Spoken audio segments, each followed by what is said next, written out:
کربلا کے واقعات سنانے کا مطلب صرف یہ نہیں ہوتا کہ رو دھو کر کے لوگ غم ہلکا کر لیں، بلکہ کربلا کا ایک عظیم میسج یہ ہوتا ہے کہ ہم ہر سال تجدید ایمان کرتے ہیں، ایمان کو پھر سے جلا بخشنے کے لیے بیانات سنتے ہیں تاکہ ہمارے جذبے پھر سے جوان ہو جائیں۔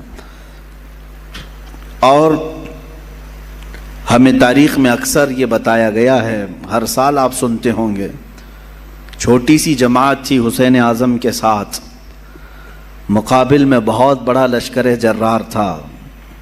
اگرچہ بظاہر امام حسین اور رضی اللہ تعالیٰ عنہ اور ان کے رفقا کو مصائب اور مشقتوں کا سامنا اٹھانا پڑا اور بہت ساری تکلیفیں جھیلنی پڑیں، لیکن زمانہ گزرتے گزرتے یہ میسج سب کو عام ہو گیا کہ حقیقت میں جیت حسین کی ہی تھی۔ کسی کا میدان میں قتل ہو جانا یہ ہار اور شکست کی علامت نہیں ہے، ایسا ضروری نہیں ہے۔ عزیزان گرامی، رسول پاک صلی اللہ تعالیٰ علیہ وسلم حسنین کریمین کو سونگھا کرتے تھے اور کہا کرتے تھے، فرمایا کرتے کہ یہ جنت کے پھولوں میں سے کچھ پھول ہیں جو اللہ تعالیٰ نے مجھے عطا کیا، برا ہو ان ظالموں کا جنہوں نے جنت کے ان پھولوں کو بھی نوچ دیا اور انہیں بکھیر دیا۔ اسی کو اعلیٰ حضرت نے اپنے سلام میں کہا تھا، کتنے بکھرے ہوئے ہیں مدینے کے پھول، یا کربلا تیری قسمت پہ لاکھوں سلام۔ کربلا کے میدان پر سلام بھیجتے ہوئے اعلیٰ حضرت نے یوں کہا تھا کہ یہاں بکھرے ہوئے ہیں، یہ مدینے کے پھول ہیں، جس جگہ دیکھو رسول اللہ کا کوئی نہ کوئی شہزادہ نظر آتا ہے۔ اس زمین کو بھی اعلیٰ حضرت نے سلام پیش کیا تھا۔ عزیزان گرامی وقار، رسول پاک صلی اللہ تعالیٰ علیہ وسلم کا گھرانہ یقین جانیں اللہ تعالیٰ کی بارگاہ میں معزز گھرانہ ہے۔ حضرت عمر ابن خطاب رضی اللہ تعالیٰ عنہ امیر المومنین ہیں، جن کی نیکیاں اللہ کی بارگاہ میں بہت زیادہ ہیں، اور جن کے بارے میں خود میرے آقا نے فرمایا میرے بعد اگر کوئی نبی ہوتا تو وہ عمر ہوتے، اتنی ساری فضیلتیں ان کے پاس ہیں۔ لیکن مدینے میں ایک وقت ایسا آیا کہ قحط آ گیا، بارش نہیں آ رہی تھی، لوگ سوکھا پڑ گیا تو پریشان ہو گئے، سب امیر المومنین کے پاس آئے۔ جانتے ہو امیر المومنین عمر ابن خطاب رضی اللہ تعالیٰ عنہ، جن کو اللہ تعالیٰ نے بہت سارے انعامات سے نوازا، وہ زاہد بھی ہیں، متقی بھی ہیں، پرہیزگار بھی ہیں، رسول پاک صلی اللہ علیہ وسلم کے خلیفہ بھی ہیں، سب ہیں۔ دعا کے لیے خود ہاتھ اٹھا دیتے نہیں، بلکہ سارے لوگوں کو میدان میں جمع کیا، اور پھر اس کے بعد حضرت عباس رضی اللہ تعالیٰ عنہ کو گھر سے بلایا، جو رسول پاک صلی اللہ علیہ وسلم کے چچا تھے، اور بیچ میدان میں آ کر کے حضرت عباس کا ہاتھ پکڑا اور عرض کیا، اے اللہ تیرے نبی کے رشتہ دار کا ہاتھ میرے ہاتھ میں ہے، میں بارش تجھ سے مانگتا ہوں، تو میری بات کو رد نہ فرما۔ مدینے والے روایت بیان کرتے ہیں حضرت عمر نے ابھی ہاتھ چھوڑا بھی نہیں تھا کہ مدینے میں بارش شروع ہو چکی تھی۔ اہل بیت کے وسیلے سے دعا کی جائے اللہ قبول فرماتا ہے۔ عزیزان گرامی وقار، رسول پاک صلی اللہ تعالیٰ علیہ وسلم کا گھرانہ آج بھی جو سادات ہیں ان کا احترام کیا جائے، ان کا ادب کیا جائے، عام لوگوں کی طرح ان کے ساتھ برتاؤ نہ کریں۔ رسول پاک صلی اللہ تعالیٰ علیہ وسلم کے گھر کے نسبتوں کا خیال ضرور رکھا جائے۔ جانتے ہیں کتنی بڑی وعید بھی آئی ہے جو ان کے ساتھ برا کرتا ہے۔ ایک خاتون، بڑی کتابوں میں لکھا ہوا، ایک خاتون جو رسول پاک صلی اللہ علیہ وسلم کے خاندان سے تھیں، وہ بڑی پریشان ہو گئیں، ان کے شوہر کا انتقال ہو گیا، بچوں کو لے کر کے چھوٹی چھوٹی بچیاں تھیں، ایک شہر میں آئیں۔ شہر میں ایک بہت بڑے رئیس تھے، وہ مسلمان، اس کے گھر آئی، اس سے کہا کہ میں نے اپنی بچیوں کو مسجد میں ٹھہرایا ہے اور میں رسول پاک صلی اللہ علیہ وسلم کے خاندان سے ہوں، میں حضور کی آل میں سے ہوں، میری کچھ مدد کر دو میری بچیوں کے لیے۔ اس رئیس زادے نے، اس امیر زادے نے کہا، اچھا اب مانگنے کا طریقہ ایسا بھی آ گیا، تم اگر آل رسول ہو تو کوئی ثبوت دے دو، کوئی پروف دے دو، تم حضور کی آل میں سے کہتی ہو اپنے آپ کو، کیا ثبوت ہے تمہارے پاس؟ وہ خاتون وہاں سے چلی گئی، اس کے پاس سے مدد کی کوئی امید نہیں تھی تو چلی گئی۔ اسی وقت وہ شام میں گزر رہی تھی، بھوک کی شدت تھی، ایک ایسے بوڑھے شخص کو دیکھا جس کے ارد گرد بہت سارے لوگ جمع تھے، پوچھا کون ہے؟ کہا یہ شہر کا ایک مجوسی ہے، آگ کا پجاری ہے، لیکن لوگوں کو دیتا بہت ہے، بانٹتا رہتا ہے۔ یہ خاتون وہاں گئی اور اس سے کہا، اپنا معاملہ بھی بتایا کہ میں حالات کی ماری ہوئی ہوں، پریشان ہوں، میری بچیاں مسجد میں ہیں اور میرا گھر سب ختم ہو چکا ہے۔ تو اس مجوسی شخص نے اتنا سنا تو فوراً اپنے گھر سے عورتوں کو بلوا کر کے کہا، جاؤ اس خاتون کی بچیاں جو مسجد میں ٹھہری ہیں عزت سے انہیں لے آؤ، اپنے گھر میں مہمان بناؤ۔ اور یہ خاتون کہتی ہے کہ یہ محمد صلی اللہ علیہ وسلم کی آل میں سے، ان کی عزت ہونی چاہیے۔ وہ تھا مسلمان نہیں تھا، عزت کیا، گھر میں ٹھہرایا اور خاتون کو اپنے گھر مہمان بنایا، ان کی خاطر تواضع کی۔ اب سنیں، رات ہو گئی، رات کے وقت یہ جو رئیس زادہ تھا، امیر زادہ تھا، جو مسلمان تھا، اس نے خواب میں دیکھا قیامت کا منظر قائم ہے، حساب کتاب ہو رہا ہے، اور اسی وقت رسول پاک صلی اللہ علیہ وسلم تشریف لائے ہے۔ تو یہ رئیس زادہ فوراً حضور کی بارگاہ میں حاضر ہوا کہ آقا میری شفاعت فرمائیں۔ حضور پاک صلی اللہ علیہ وسلم نے فرمایا، کیوں شفاعت کی جائے؟ کہا کہ آقا میں آپ کا امتی ہوں، آپ کا چاہنے والا ہوں۔ میرے آقا نے فرمایا، کیا ثبوت ہے تمہارے پاس؟ میرے امتی ہونے کا کیا ثبوت ہے تمہارے پاس؟ وہاں کیا پیش کرتا؟ پروف پوچھنے والے، دلیلیں پوچھنے والے۔ حضور پاک صلی اللہ تعالی علیہ وسلم نے جب یہ ارشاد فرمایا تو وہ لاجواب ہوا اور رونے لگا کہ آقا مجھ سے آپ اعراض نہ فرمائیں، مجھ سے آپ ناراض نہ ہوں۔ میرے آقا صلی اللہ علیہ وسلم نے فرمایا، آج میری ایک شہزادی تیرے گھر آئی تھی، تو نے اس سے اس کے نسب کا ثبوت پوچھا تھا، اس کی مدد نہیں کیا تھا۔ اتنا حضور پاک صلی اللہ علیہ وسلم جلال میں بیان کر رہے تھے کہ اس کی آنکھ کھل گئی، دھاڑے مار کر کے رونے لگا۔ اچھا، ایک چیز یہ بھی اس نے دیکھا اسی خواب میں کہ میرے آقا صلی اللہ تعالی علیہ وسلم اسے جنت کی طرف دکھا رہے ہیں۔ اس مجوسی آدمی کے نام پر جنت میں ایک محل تیار ہے، جس کے گھر وہ عورت ٹھہری ہوئی ہے۔ مجوسی آگ کا پجاری ہے، لیکن اس کے نام پر جنت میں ایک محل ہے۔ تو یہ بیدار ہوا، بہت پریشان ہوا، اپنے مصاحبین کو بلایا، اپنے چاہنے والوں کو، اور کہا کہ یہ خاتون آئی تھی فلاں فلاں، کہاں ٹھہری ہے؟ کیا یہ مجوسی اپنے گھر لے گیا ہے؟ سبوں نے تحقیق کی تو پتہ چلا ہاں اس مجوسی کے گھر ٹھہری۔ یہ دوڑا ہوا وہاں پہنچا، گیا اور اس مجوسی سے کہا، کل رات جو خاتون تمہارے گھر آئی ہے، برائے مہربانی اسے ہمارے گھر بھیج دو، وہ ہمارے مذہب سے ہے، ہمارے دین سے ہے، ہم اسے مہمان بنائیں گے۔ اس مجوسی نے کہا ایسا نہیں ہو سکتا۔ اس رئیس زادے نے کہا 1000 درہم میں تجھے تحفے میں دیتا ہوں، قبول کر لے۔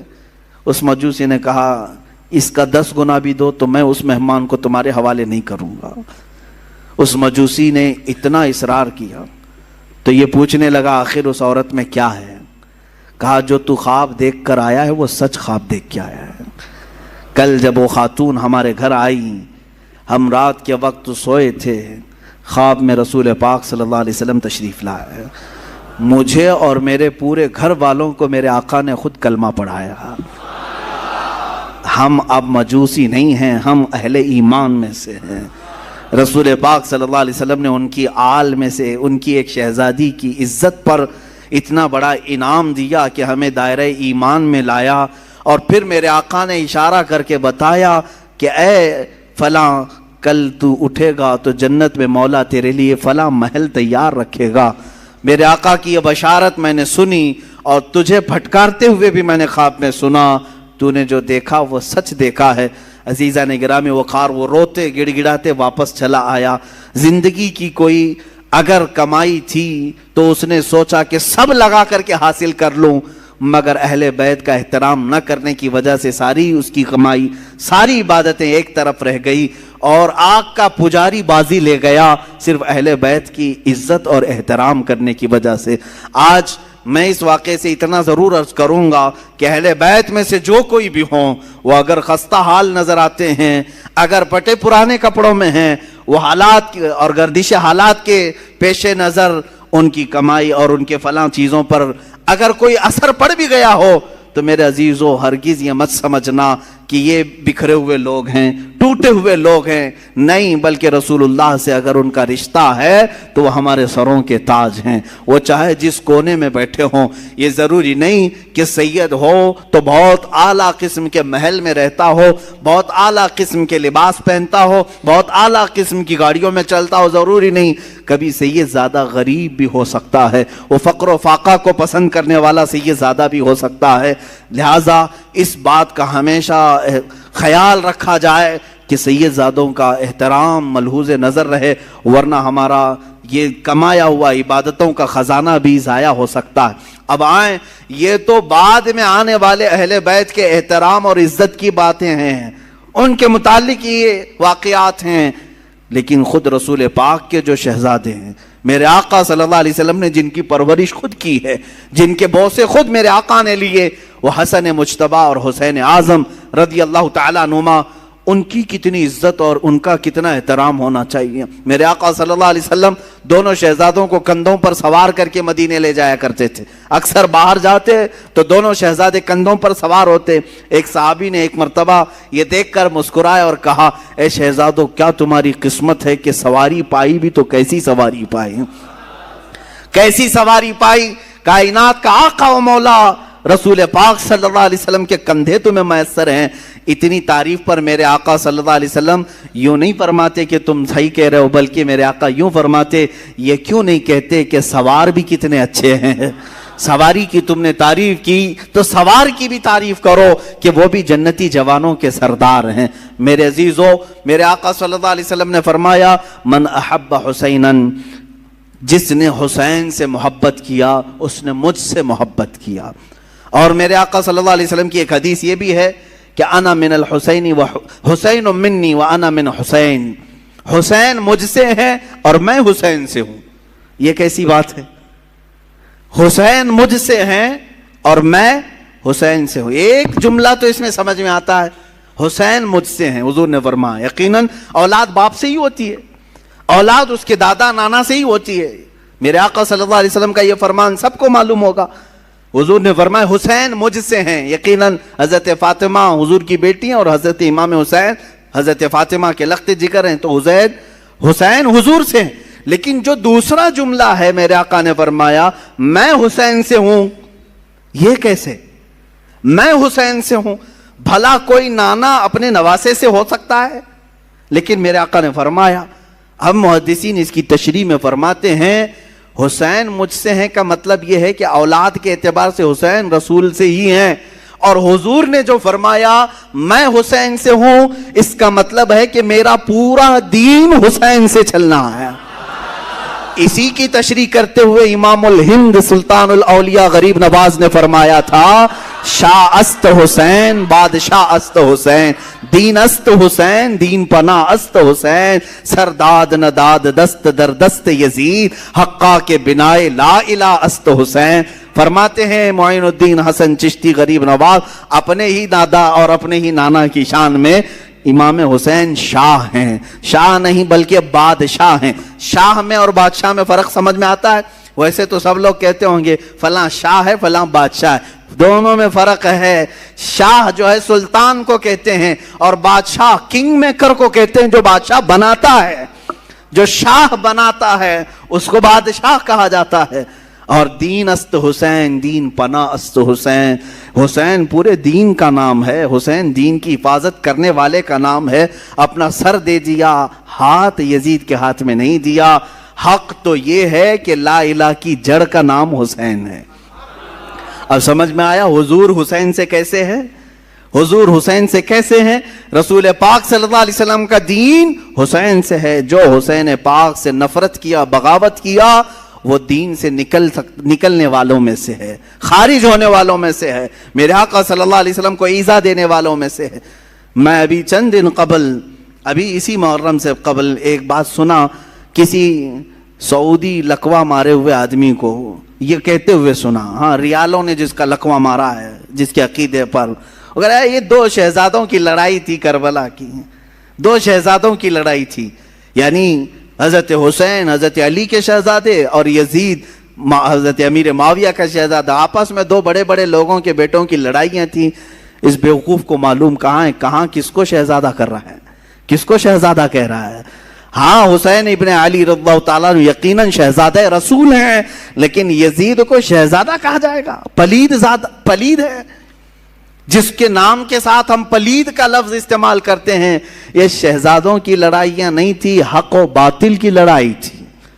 حق و باطل کی لڑائی تھی, اور نہ ہی دو خاندانوں کی لڑائی تھی, اور نہ ہی یہ سیاست کا معاملہ تھا جیسے آج کچھ لوگ یہ بھی پیش کرنا چاہتے ہیں. جیسے پہلے یہ جوکر نائک کہتا تھا کہ یہ سیاست کا معاملہ تھا, یہ سیاسی معاملات تھے جس کی وجہ سے یہ لڑائیاں ہو گئی. ان کو ایسا لگتا ہے کہ سیاست اس وقت ایسی ہی تھی جیسے الیکشن کے لیے, ووٹنگ کے لیے جگہ جگہ گھومنا پڑے. ارے حسین اعظم ہے, حسین اعظم ہے, رسول اللہ کے نواسے ہیں. اللہ تعالیٰ نے ان کو اتنی طاقت و قوت عطا کی تھی, وہ چاہتے تو پوری دنیا پر اپنی حکمرانی قائم کر لیتے. انہوں نے میرے آقا کے فقر و فاقے کو پسند کیا. اگر ان کو حکومت ہی پیاری تھی اور سیاست ہی کرنا تھا تو اپنے باپ کے انتقال کے بعد فوراً کھڑے ہو جاتے. حضرت امیر معاویہ 20 سال تک خلیفہ رہے, تب تک امام حسین نے نہیں مطالبہ کیا. اگر ان کو یہی سب شوق تھا بادشاہت کا, سیاست کا, تو وہ تو حضرت علی کے بیٹے تھے. خلافت حضرت علی کے بعد ختم ہو رہی تھی تو وہ دعویٰ کر سکتے تھے کہ میرے باپ کی خلافت اب مجھے آئے. نہیں دعویٰ کیا کبھی. یہاں سے بات سمجھ میں آتی ہے, 20 سال کے بعد اگر وہ مدینے سے اٹھ رہے ہیں تو صرف اس بات پر اٹھ رہے ہیں کہ نبی کونین کے دین پر کوئی غدار اور فاسق و فاجر کرسی نہ بچھا سکے. اور آج تک میرے عزیزوں اس کا اثر دیکھنے کو ملتا ہے. حسین اعظم کا ایک مرتبہ کھڑا ہو جانا اس زمانے میں, اس کا اثر آج تک دکھتا ہے. مجھے بتاؤ کس مسجد کے امام کو آپ چور رکھتے ہیں؟ چور ڈکیت ہو, لفنگا ہو, اناڑی ہو, ٹپوری ہو, جس طرح کا بھی ہو, اسے امام بناتے ہیں آپ؟ کیوں نہیں بناتے؟ بزنس تو کرتے ہیں, سب کچھ کرتے ہیں ایسے لوگوں کے ساتھ, لیکن مصلح پر آپ ہر چیز دیکھتے ہیں. داڑھی پوری ہے کہ نہیں, کپڑے صحیح ہے کہ نہیں, داغ تو نہیں لگے اس کو. ہاں, اور اگر یہ امام کہیں ادھر ادھر کس سے مل رہا ہے کس سے نہیں مل رہا ہے, یہ تک آپ نظر رکھتے ہیں. اچھی بات ہے, نظر رکھتے ہیں, ٹھیک ہے. امام کے پیچھے پڑے رہتے ہیں, کیوں؟ اس کی وجہ یہی ہے کہ آپ اپنا امام ویسا ہی دیکھنا چاہتے ہیں جیسے امام حسین نے تصور دیا ہے. ہم حسینی ہیں الحمدللہ. بھائی یزید کو آپ نے امام تسلیم اسی لیے نہیں کیا کہ اگر رسول اللہ کے نواسے نے اس وقت اس کو امیر المومنین کہہ دیا ہوتا تو پھر قیامت تک آنے والے سب لوگ یہ دلیل بناتے, رسول اللہ کے نواسے نے جب ایک فاسق و فاجر کو امام بنایا تھا تو ہماری مسجدوں کا امام چور ہو جائے تو کیا فرق پڑتا ہے؟ لوگ دلیل بنا سکتے. امام علی مقام نے قیامت تک آنے والوں کے لیے ایک ایسا مشعل پیدا کیا, ایک ایسی روشنی بنائی کہ اسی کے بل بوتے آج تک ہم چل رہے ہیں. عزیزان گرامی, حسنین کریمین رضوان اللہ تعالی علیہما حضور پاک صلی اللہ تعالی علیہ وسلم کی گود میں کھیلنے والے, یہاں تک کہ اکثر حضور کا جبہ مبارکہ کافی کشادہ ہوتا, کبھی پہن کے آتے ہیں. تو صحابہ روایت کرتے ہیں کہ کبھی کبھار حضور اکرم صلی اللہ علیہ وسلم اپنے جبے کے اندر کوئی چیز چھپا کر کے آتے تو ہم دیکھتے کوئی قیمتی چیز چھپا کر آئے ٹھنڈیوں کے دنوں میں, لیکن وہ قیمتی چیز وہی شہزادے ہوتے تھے, حضور کے جبے میں چھپے ہوئے ہوتے ہیں. حضرت حسن مجتبیٰ اور حسین اعظم رضی اللہ تعالیٰ. آپ اندازہ کریں صحابہ اکرام حضور صلی اللہ علیہ وسلم کی ایک جھلک دیکھنے کے لیے بے قرار رہتے, صحابہ حضور کے مہر نبوت کو دیکھنے کے لیے بے قرار رہتے, حضور اکرم صلی اللہ علیہ وسلم کے بوسے لینے کے لیے بے قرار رہتے. ان شہزادوں کی عظمت اور ان کی قسمت کو دیکھیں کہ ہمیشہ حضور کے جسم مبارکہ سے لگے ہوئے ہوتے تھے, یہاں تک کہ سجدے میں میرے آقا جائیں تو اس پر سوار بھی ہو جاتے تھے. میرے آقا ان کو ہٹاتے نہیں تھے, لمبا سجدہ کر لیتے لیکن ان شہزادوں کو گرنے نہیں دیتے تھے. یہ ان شہزادوں کی تربیت ہے. ایک دن حضرت فاطمہ بے قرار تھیں, بچے نظر نہیں آ رہے ہیں. حضور پاک صلی اللہ علیہ وسلم گھر میں آئے, پوچھا بچے کہاں ہیں؟ حضرت فاطمہ کہتی ہے میں کب سے ڈھونڈ رہی ہوں, بچے نہیں مل رہے, چھوٹے چھوٹے تھے. رسول پاک صلی اللہ تعالی علیہ وسلم ڈھونڈنے کے لیے بھیجے تو دیکھتے ہیں مدینے مسجد نبوی کے تھوڑا سا دور ایک درخت کے نیچے دونوں بچے بیٹھے ہوئے ہیں, کھیل رہے ہیں, لیکن جبرائیل امین دونوں پر سایہ کیے ہوئے ہیں. ہاں, فرشتے سایہ کیے ہوئے رہتے ہیں. اور یہی حسنین کریمین ہیں. حضور پاک صلی اللہ علیہ وسلم گھر میں ان کو خود کھلایا کرتے تھے. بچوں کے ساتھ اگر کھیلنا حضور کا ثابت ہے تو ان شہزادوں کے ساتھ ہے. کشتی لڑا رہے ہوتے حضور پاک صلی اللہ علیہ وسلم, حضرت حسن اور حسین کی کشتی لڑا رہے ہیں. ہوتا ہے گھروں میں دو بچوں کی کشتی لگاتے ہیں, تو حضور صلی اللہ علیہ وسلم کس کی سائیڈ لے رہے تھے؟ حضرت امام حسن کی سائیڈ لے رہے تھے. وہ بڑے تھے اور حضرت حسن کو کہتے تھے, حسن تم حسین کو یہاں سے پکڑو, ادھر سے پکڑو, ادھر سے پکڑو, جیسے ہم بچوں کو کشتی لڑواتے ہیں. میرے آقا صلی اللہ علیہ وسلم جب اس طرح کا مقابلہ کروا رہے تھے, حضرت فاطمہ گھر میں سے کہتی ہیں, ابا جان یہ کیسی بات ہے, آپ بڑے کی سائیڈ لے رہے ہیں, حسن بڑے ہیں آپ ان کی سائیڈ لے رہے ہیں, حسین چھوٹا ہے. حضور پاک فرماتے ہیں, فاطمہ تم نہیں دیکھتی حسین کی طرف سے جبرائیل ہیں, جبرائیل ان سے کہہ رہے ہیں کہ حسن کو یہاں سے پکڑو, حسن کو یہاں سے پکڑو. اللہ اللہ, یہ شہزادے وہ ہیں جن میں سے ایک کو سید الانبیاء سپورٹ کر رہا ہے, دوسرے کو سید الملائکہ سپورٹ کر رہا ہے. اور وہ گھرانہ کیسا جس کے بارے میں امام زمن کہتے ہیں, بے اجازت ان کے گھر میں جبرائیل آتے نہیں, قدر والے جانتے ہیں عز و شان اہل بیت. یہ رسول اللہ کے گھر والوں کی, اور ان کو کبھی ناراض کرنا میرے آقا کو ہرگز پسند نہیں تھا. حضور پاک صلی اللہ تعالیٰ علیہ وسلم کبھی ان دونوں بچوں کو ناراض ہونے نہیں دینا چاہتے. اس سے آپ اندازہ لگا سکتے ہیں کہ امام حسین جب پیدا ہوئے ہیں اسی وقت میرے آقا صلی اللہ علیہ وسلم کے گھر میں حضرت ابراہیم کی ولادت ہوئی تھی. حضور کے اپنے بیٹے بی بی ماریہ قبطیہ سے حضور کے بیٹے پیدا ہوئے, ان کی عمر 6 مہینے کی ہو گئی تھی. اور حضرت فاطمہ کے گھر میں امام حسین پیدا ہوئے. آگے پیچھے تھوڑی سی ایک وقت ایسا آیا کہ حضور اپنے بیٹے کو لے کر بیٹھے ہیں. بیٹا کتنا عزیز ہوتا ہے, بیٹا اپنا بیٹا. 2 بیٹے پہلے حضور کے انتقال کر چکے تھے, یہ تیسرے بیٹے تھے حضرت ابراہیم, اور حضرت فاطمہ کے بیٹے حسین دونوں کو چوم رہے تھے. جبرائیل آئے, کہا آقا اللہ تعالیٰ کی منشا یہ ہے کہ ان دونوں میں سے کسی ایک ہی کو آپ رکھ سکتے ہیں. اللہ اکبر, چنو تو کس کو چنو؟ ایک طرف بیٹا ہے اور ایک طرف نواسا ہے. میرے آقا صلی اللہ تعالیٰ علیہ وسلم نے دونوں کی طرف دیکھا اور جبرائیل سے کہا, اے جبرائیل, حسین کو میں منتخب کرتا ہوں. اپنے بیٹے کو جس پر وار دیا, رسول پاک صلی اللہ علیہ وسلم نے اپنے بیٹے کو جن پر قربان کیا, اس حسین اعظم کا ہم تذکرہ کرنے چلے ہیں. میرے آقا صلی اللہ تعالیٰ علیہ وسلم نے جن کا حد درجے خیال کیا, نمازوں میں, گھروں میں اور ہر جگہ, یہاں تک کہ اگر میرے آقا صلی اللہ علیہ وسلم کسی گھر دعوت میں گئے, کھانا وہاں پر رکھا گیا ہے, تو پہلے کوئی چیز منگواتے اور آدھا اس میں سے کر کے کہتے لے جاؤ فاطمہ کے گھر دے آؤ, ان کے گھر میں فاقہ ہے. اپنے شہزادوں کا خیال فرماتے, اپنے نواسوں کا خیال فرماتے. عزیزان گرامی, یہی وہ اہل بیت ہیں جن کی شان میں قرآن کی کئی آیتیں نازل ہوئیں. وَيُطْعِمُونَ الطَّعَامَ عَلَى حُبِّهِ مِسْكِينًا وَيَتِيمًا وَأَسِيرًا. یہ آیت ہے سورہ دہر کی 29ویں پارے میں. ہوا یہ تھا کہ حضرت فاطمہ کی کنیز فضہ, انہوں نے منت مانگی تھی. دونوں شہزادے بہت بیمار تھے کہ اگر یہ صحیح ہو جائیں تو ہم 3 روزے رکھیں گے, اگر یہ صحیح ہو گئے تو 3 روزے رکھیں گے. گھر والے, بچے صحیح ہو گئے, روزہ رکھا سارے لوگوں نے مل کر. مولا علی کرم اللہ وجہہ الکریم, حضرت فاطمہ اور یہ کنیز فضہ اور 2 شہزادے. حضرت علی کی کمائی 2 درہم کی تھی. باغیچے سے خدمت کے بعد 2 درہم لاتے, جس سے اتنا آٹا آتا کہ 5 روٹیاں بن سکتی تھیں. یہ اہل بیت کا گھرانہ ہے. افطار میں روٹیاں بنی.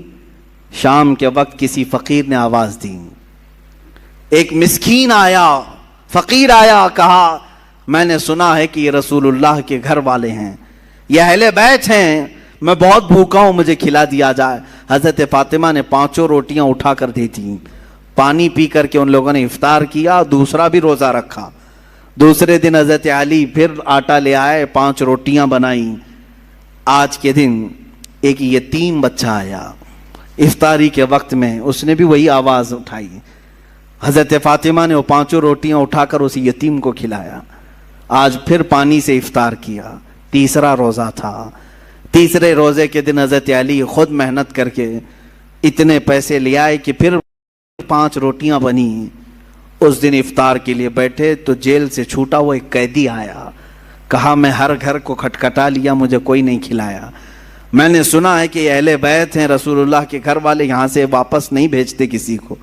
حضرت فاطمہ نے اس قیدی کو بھی 5 روٹیاں دی تھیں. تیسرا دن گزر گیا, پیٹ پیٹ سے لگ گیا, بھوک کی شدت ہے, بچے طاق میں بیٹھ گئے اور حضرت علی جھک گئے تھے. یہ شام کا وقت تھا. میرے آقا صلی اللہ تعالی علیہ وسلم تشریف لائے, گھر میں آئے, پکارا کہاں ہیں؟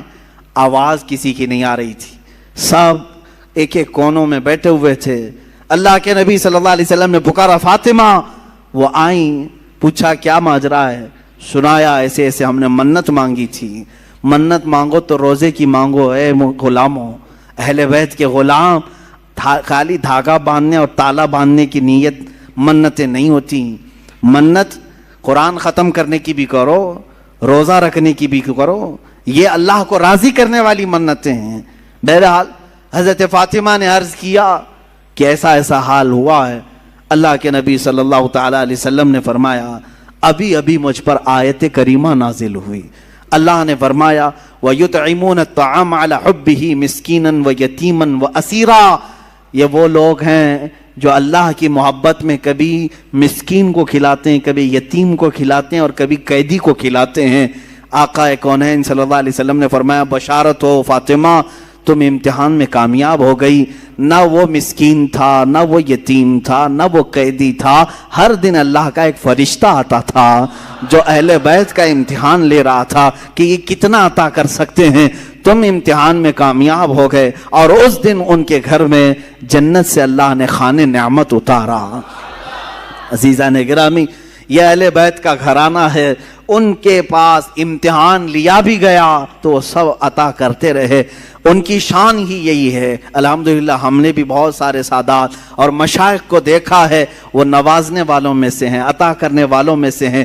رسول پاک صلی اللہ تعالیٰ علیہ وسلم کی یہ صفات ان کے گھروں میں آج بھی پائی جاتی ہیں. اللہ ان کا سایہ ہمارے سروں پر دراز فرمائے.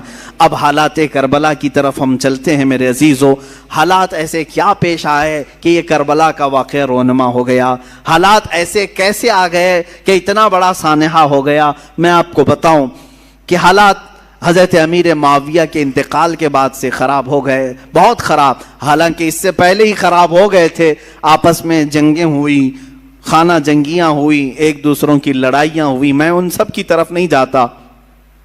مولا علی کرم اللہ وجہہ الکریم کی وفات کے بعد حضرت امیر معاویہ نے خلافت کا اعلان کیا اور ان کی خلافت سن 40 ہجری سے لے کر 60 ہجری تک 20 سال تک چلی. اور 20 سال تک دمشق سے حضرت امیر معاویہ رضی اللہ تعالیٰ عنہ نے خلافت قائم کی اور یہ چلتی رہی. اس دوران بہت سارے فتوحات بھی ہوئے, اسلامی سلطنتیں بڑھتی بھی رہیں. ان کا انتقال ہوا. اب جو معاملہ خراب ہوا وہ یہاں سے ہوا کہ حضرت امیر معاویہ کا بیٹا یزید تھا. وہ تھے صحابی رسول, حضور صلی اللہ علیہ وسلم کے سالے بھی لگتے ہیں رشتے میں. حضور کی زوجہ ہیں حضرت ام حبیبہ رضی اللہ تعالیٰ عنہ, جو حضرت امیر معاویہ کی سگی بہن ہے. اسی لیے حضرت امیر معاویہ کو امت کا ماموں بھی کہا جاتا ہے. وہ ام المومنین حضرت ام حبیبہ کے سگے بھائی ہیں. امیر معاویہ کا جو بیٹا تھا وہ ناہنجار تھا, وہ صحیح آدمی نہیں تھا, فاسق و فاجر تھا. ہاں یہ اور بات ہے کہ روایات یہ بتاتی ہیں کہ ان کی زندگی میں اس کا فسق و فجور ظاہر نہیں تھا. ان کی زندگی میں باپ جب تک تھے اس کی برائیاں, اس کی عیاشیاں ظاہر نہیں تھیں. جیسے ہی ان کا انتقال ہوا تخت پر یزید بیٹھا. یزید جیسے ہی خلافت قائم کر لیا دمشق میں اور ملک شام والوں نے سب بیعت کر لیا, یزید کو حاکم مان لیا, اس کو خلیفہ امیر المومنین تسلیم کر لیا. لیکن جو صحابہ تھے, بڑے صحابہ, انہیں معلوم تھا اس کے حالات خراب ہیں, یہ اچھا آدمی نہیں ہے. اس کا شراب پینا بھی ثابت تھا, اس کا نماز ترک کرنا بھی ثابت تھا, دن بھر اس کا بندروں سے اور جانوروں سے کھیلنا بھی ثابت تھا. یہ سب چیزیں جنہوں نے دیکھا ہے, کیا اسے اپنا حاکم تسلیم کر لیں گے؟ یہ ہمارا زمانہ نہیں ہے جو ہم کسی پاگل کو بھی حاکم تسلیم کر لیتے ہیں. ہاں یہاں کسی ڈمرو بجانے والے کو بھی ہم بٹھا لیتے ہیں, گدھے کو بھی سر پہ بٹھا لیتے ہیں. یہ زمانہ نہیں تھا, وہ صحابہ کا زمانہ تھا, وہ تابعین کا زمانہ تھا. وہاں نماز ترک کرنے والے کو بھی حاکم نہیں بنایا جاتا. تو یہی معاملہ ہو گیا. یزید کی خلافت کا اعلان ہونے کے بعد صحابہ میں آپس میں یہ باتیں گردش کرنے لگ گئی کہ آخر اس کو کیسے تسلیم کیا جائے. اس وقت جو خلافت کے امیدوار تھے, جو اہل تھے, وہ اور بھی صحابہ تھے. جیسے مکہ مکرمہ میں حضرت عبداللہ بن زبیر رضی اللہ تعالیٰ, یہ حضرت زبیر کے بیٹے, حضرت ابوبکر صدیق کے نواسے, حضرت اسماء کے بیٹے حضرت عبداللہ, یہ مکہ میں تھے, وہ بھی خلافت کے اہل تھے. مدینہ طیبہ میں حضرت امام حسین رضی اللہ تعالیٰ عنہ تھے, اور حضرت عبداللہ ابن عمر بھی تھے, حضرت عبداللہ ابن عباس بھی تھے. حضرت عباس حضور کے چچا کے بیٹے. یہ بڑے صحابہ موجود تھے اس وقت. لیکن یزید نہ صحابی ہے, نہ حضور کی زندگی میں کبھی رہا ہے.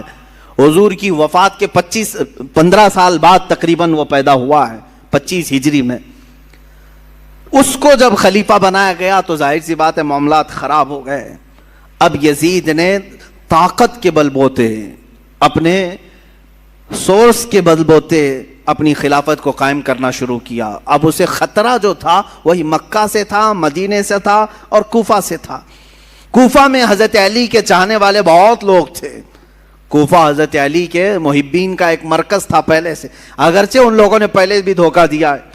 حضرت علی کا انتقال بھی کوفہ میں ہوا, حضرت امام حسن کا بھی زہر دیا گیا کوفہ میں. یہ سب حالات ہوئے, لیکن وہاں چاہنے والوں کی کثرت بھی بہت تھی. اور اکثر ایسا ہوتا ہے کہ آج بھی چاہنے والے بہت ہوتے ہیں, لیکن کچھ غداری کرنے والے ہوتے ہیں, تو ان کو آج بھی کوفہ سے جوڑا جاتا ہے کہ کوفی تو نہیں ہے, یہ مسل مشہور ہو گئی. تو امام حسین مدینہ میں تھے, عبداللہ بن زبیر مکہ میں تھے. یہ ان جگہوں پر سے خطرہ لاحق تھا کس کو, یزید کو, کہ اگر یہ لوگ بغاوت کر گئے, یہ لوگ اگر میری خلافت کو تسلیم نہیں کیے, تو ایک بہت بڑا طبقہ مسلمانوں کا ان کی طرف چلا جائے گا, اور پھر میری خلافت کو قائم کرنا بہت مشکل ہو جائے گا. اور اس کے جتنے مشیر تھے وہ سب کے سب عیاش قسم کے تھے. ایک بات یاد رکھیں, کبھی حاکم ڈینجر بنتا ہے تو اس کے مشیروں کی وجہ سے. مشورے دینے والے اگر بہت خطرناک ہوں تو حاکم بھی بہت خطرناک بن جاتا ہے. ایسے اکثر ہوا ہے. تو یزید کے جو مشیر تھے وہ سب ظالم تھے, مشورے بہت بھیانک قسم کے دیتے تھے. ان کے مشوروں کی وجہ سے ہی تو کربلا ہو گیا. یزید فوج کی فوج بھیجتا رہا. حسین اعظم اس وقت تک مدینہ طیبہ میں تھے. سیدنا امام علی مقام مدینہ طیبہ میں تھے, ان کا گھر مدینہ میں تھا, اہل بیت خاندان سب مدینہ میں رہ رہے تھے. اب یزید نے اپنا گورنر وہاں پر مدینہ طیبہ میں مقرر کیا, اور سب سے پہلے بیعت لینے کے لیے مدینہ بھیجا, اور وہاں کے گورنر سے کہا حسین کو بلاؤ, عبداللہ بن عمر کو بلاؤ, اور جو مدینہ میں بڑے صحابہ ہیں ان کو بلاؤ, اور ان سے میری بیعت لے لو, اور کہو کہ یزید امیر المومنین ہے, خلیفۃ المسلمین ہے. گورنر کو جیسے آرڈر آیا ان تینوں کو بلایا اس نے, اس میں امام حسین بھی تھے. گورنر نے کہا خلافت قائم ہو چکی ہے دمشق میں, آپ حضرات تسلیم کر لیں, آپ یزید کو خلیفہ مان لیں. حضرت امام حسین فوراً کھڑے ہو گئے. کیا تم مجھ سے ایسے کو خلیفہ ماننے کو کہتے ہو جس کی نمازوں کا کوئی ٹھکانہ نہیں, جو عیاش ہے, فسق و فجور میں مبتلا ہے, جو عورتوں کا دل دادا ہے؟ میں ہرگز تسلیم نہیں کرتا. آپ اٹھ کر کے چلے گئے. اس کے بعد جب یہ بات یزید کو پتہ چلی تو گورنر کو سخت آرڈر آیا کہ یا تو ان کی بیعت لے لو یا تو پھر ان کو قتل کر ڈالو. اتنا سخت حکم آیا. تو جو گورنر تھا مدینے کا, اس نے امام حسین کو بلایا اور کہا میں نہیں چاہتا کہ رسول اللہ کے گھر والوں کے ساتھ میں سختی کروں, اور مجھے میری نوکری کی بھی فکر ہے. میں اگر آپ کے ساتھ سختی کے ساتھ معاملہ نہ کروں تو یزید مجھے مار ڈالے گا, بیچ کا کوئی راستہ نکالیں. تو امام حسین نے کہا ٹھیک ہے, میں بیچ کا راستہ یہ نکالتا ہوں کہ میں مدینے سے نکل جاتا ہوں, میں مدینہ طیبہ سے ہی نکل جاتا ہوں تاکہ تجھے کوئی سختی وہ نہ کر سکے. اس نے گورنر نے کہا ٹھیک ہے آپ یہ کام کر سکتے ہیں. سیدنا امام حسین رات کے وقت اپنے گھر والوں کے پاس آتے ہیں. یہاں سے شروع ہوتی ہے داستان. اپنے گھر والوں سے کہتے ہیں آؤ اب ہمارے لیے مدینہ تنگ ہو گیا ہے, یزید کی سختیاں بڑھتی چلی جائیں گی, اس کے ظلم کی داستانیں اب رقم ہونا شروع ہو چکی ہیں. اپنے گھر والوں سے کہا ہم سب ہجرت کر رہے ہیں مدینہ طیبہ سے. سب نے پوچھا کہاں جا رہے ہیں؟ کہا مکہ مکرمہ جائیں گے, وہاں جا کر کے حرم کعبہ میں رہیں گے. حرم کعبہ میں کوئی جنگ و جدال نہیں کر سکتا, قتل و قتال نہیں کر سکتا, حرم کعبہ میں جا کر رہیں گے. آپ اندازہ کریں رسول پاک نے ہجرت کر کے مکہ کو چھوڑ کر مدینہ آباد کیا. ان کے نواسے کے ساتھ ایسا معاملہ پیش آ رہا ہے کہ انہیں مدینے سے ہجرت کر کے مکہ جانا پڑ رہا ہے. رات کے وقت اپنے گھر والوں کو اٹھایا اور جتنے لوگ تیار ہوئے ہیں اس میں اپنے عزیز خاندان کے لوگ تھے. مدینے سے پہلے کچھ ہی لوگ تیار ہوئے. آپ کی 2 بیویاں ساتھ میں تھیں, آپ کے شیرخوار بچے حضرت علی اصغر, آپ کے جوان بیٹے حضرت علی اکبر, آپ کے بھتیجے حضرت امام قاسم, اور آپ کی بھتیجی, اور آپ کی اپنی بڑی بیٹی حضرت سکینہ رضی اللہ تعالیٰ عنہا. یہ سب گھر والوں کا ایک قافلہ نکلا. پہلے تو یہ لوگ 12-15 کی تعداد میں تھے, اور صبح کا وقت تھا جب مدینے سے یہ قافلہ نکلنے کو تیار ہوا. روضہ رسول پر میرے آقا کی بارگاہ میں امام حسین آئے. میرے عزیزو, اب پھر یہاں سے حالات ہمارے بے قابو کر جاتے ہیں. میں یہ چاہتا ہوں کہ اس بار کے بیانات میں اب ہم رونے دھونے کو فوقیت نہ دیں. غم حسین تو تڑپاتا ضرور ہے, لیکن ہم اپنے جذبوں کو جوان رکھنا چاہتے ہیں, اور ہم چاہتے ہیں کہ اب حسینی کردار ادا کرنے کا وقت آ جائے. ہمارے جوانوں میں پھر وہ غیرت بیدار ہو جائے کہ ہم دین کی خاطر ہر مصیبت کو اور مشقت کو اٹھانے کے لیے تیار ہو جائیں. حسین اعظم روضہ رسول پر آئے, میرے آقا صلی اللہ علیہ وسلم کو سلام پیش کیا اور درد بھری آواز سے کہا یا رسول اللہ, یا ابتا, اے میرے باپ. حضور کو اکثر وہ ابا کہہ کر کے ہی پکارتے تھے. میرے آقا کی بارگاہ میں پکار کر کے کہا آپ کے مدینے سے مجھے نکلنا پڑ رہا ہے, میرے لیے مدینہ تنگ کر دیا گیا, میرے چھوٹے بچے لے کر کے میں روانہ ہو رہا ہوں. یہ کیفیت تو میرے آقا ہی جانے. قبر اطہر سے اس حسین کو رخصت ہوتا ہوا دیکھ کر میرے آقا پر کیا گزر رہی ہوگی, جس کے گردن کو میرے آقا نے بوسے لیے, جس کو سونگھا کرتے تھے, جس کو دوش پر بٹھایا کرتے تھے, جس کو سجدوں پر اپنی پشت پر بٹھایا کرتے. اس حسین کی رخصتی یقیناً غم کا ماحول تو تھا. میرے آقا صلی اللہ علیہ وسلم کے روضہ اطہر سے نکل کر سیدہ کائنات فاطمہ الزہرا رضی اللہ تعالیٰ عنہا جو جنت البقیع میں دفن تھیں, ان کے روضے پر آئے. اپنی ماں کی تربت پر آپ نے لپٹ کر کے رویا اور رخصتی کی اجازت مانگی اور کہا آپ کا حسین اگر مدینہ چھوڑ رہا ہے تو صرف اس لیے کہ رسول اللہ کا یہ مدینہ خون سے آلودہ نہ ہو, مسلمانوں کا خون نہ بہے. میں مسلمانوں کا خون بہنا نہیں دیکھنا چاہتا اور مدینے کی حرمت کو پامال ہونے نہیں دینا چاہتا, مجھے اجازت دی جائے. حسین اعظم نے اپنی ماں سے اجازت لی, اپنے چھوٹے بچوں کا ایک قافلہ لے کر نکل پڑے. میرے عزیزوں, گھر والوں کا قافلہ جب مدینہ چھوڑ رہا ہے کیا کیفیت ہوتی ہے. ہم جیسے نکمے, ہم جیسے گنہگار صرف 7 دن یا 8 دن کے لیے عمرے پر مدینے جاتے ہیں تو چھوڑنے کا دل نہیں چاہتا. مدینے سے رخصت ہوتے ہیں تو آنسوؤں کی قطاریں لگ جاتی ہیں. کبھی ہم روزے کو دیکھتے ہیں, کبھی ہم بس میں آگے کا سفر دیکھ رہے ہوتے ہیں. مدینے کی سرحدیں نکلنے تک دل بار بار ہچکولے کھاتا رہتا ہے کہ مدینہ چھوٹ رہا ہے, مدینہ چھوٹ رہا ہے. ہم تو تمنا یہ لے کر کے جاتے ہیں کہ کاش مدینے میں موت آ جائے, میرے آقا کے قدموں میں دفن ہونا نصیب ہو جائے. لیکن جب رخصتی کا وقت آتا ہے, پوچھو حاجیوں سے کیا کیفیت ہوتی ہے, عمرہ کرنے والوں سے پوچھو. مدینے سے جب رخصت ہو کر کے آتے ہیں, میں نے خود دیکھا ہے حاجی کبھی کھمبوں کو پکڑ رو رہے ہوتے ہیں, کبھی دروازوں کو پکڑ کر, کبھی چمٹ کر کے اور بوسے دے کر کے رخصتی لے رہے ہوتے ہیں. حسین اعظم کا کیا حال ہوگا جن کا بچپنا اس مدینے میں گزرا ہے, جنہوں نے رسول اللہ کو نمازیں پڑھاتے وہاں دیکھا ہے, میرے آقا کو اللہ کی قرآن کی آیتیں سناتا ہوا انہوں نے وہاں دیکھا ہے, حدیثیں میرے آقا کی انہوں نے سنی ہیں, جن کا کھیلنا کودنا اس مدینہ طیبہ میں گزرا ہے جہاں میرے آقا صلی اللہ علیہ وسلم ان کے گھر آیا کرتے, جبرائیل ان کے گھر اترا کرتے. یہ ساری یادیں چھوڑ کر کے حسین اعظم ہجرت کر رہے تھے۔ میرے عزیزو، ہجرت معمولی چیز نہیں ہے، یہ الفاظ میں بیان بھی نہیں ہو سکتی۔ آپ اپنے گھر بیٹھے ہیں، اللہ آپ کے گھروں کو سلامت رکھے۔ میں جانتا ہوں گھر کو چھوڑنے کی کیفیت کیا ہوتی ہے۔ ہم جب اپنے گھر چھوڑ کر دوسری جگہ خدمت اسلام کے لیے بھی جا رہے ہوتے ہیں، مجھے یاد ہے وہ بات جب پڑھنے کے لیے ہم بچپن میں مدرسے جا رہے ہوتے تو پورا سفر ٹرین میں روتے ہوئے جاتے تھے۔ کبھی ماں کی شکل سامنے آتی، کبھی باپ کی شکل، کبھی دوست یاد آتے، کبھی بھائی یاد آتے۔ ہم جانے کے 1 مہینے تک وہاں روتے رہتے تھے۔ ہمیں معلوم ہے گھر کو چھوڑنے کی کیفیت کیا ہوتی ہے، اور وہ حسین اعظم اپنے اس مدینہ رسول کو چھوڑ کر جا رہے تھے جہاں ان کی ہزاروں یادیں تھیں، جہاں ان کی ہزاروں یادیں میرے آقا سے وابستہ تھیں۔ حسین اعظم کی ہجرت پر لاکھوں سلام۔ انہوں نے اگر ہجرت کیا بھی ہے تو دین مصطفیٰ کے لیے کیا ہے۔ اے جوانوں، تم سب اس بات کو یاد رکھ لینا، اگر مصطفیٰ کے دین پر کبھی آنچ آئے، اگر وطن چھوڑنا پڑے، ہجرت کرنا پڑے، تو ہجرت کو بھی ہم برداشت کر سکیں، اس لیے کہ صرف اور صرف دین کے لیے جس نے ہجرت کیا۔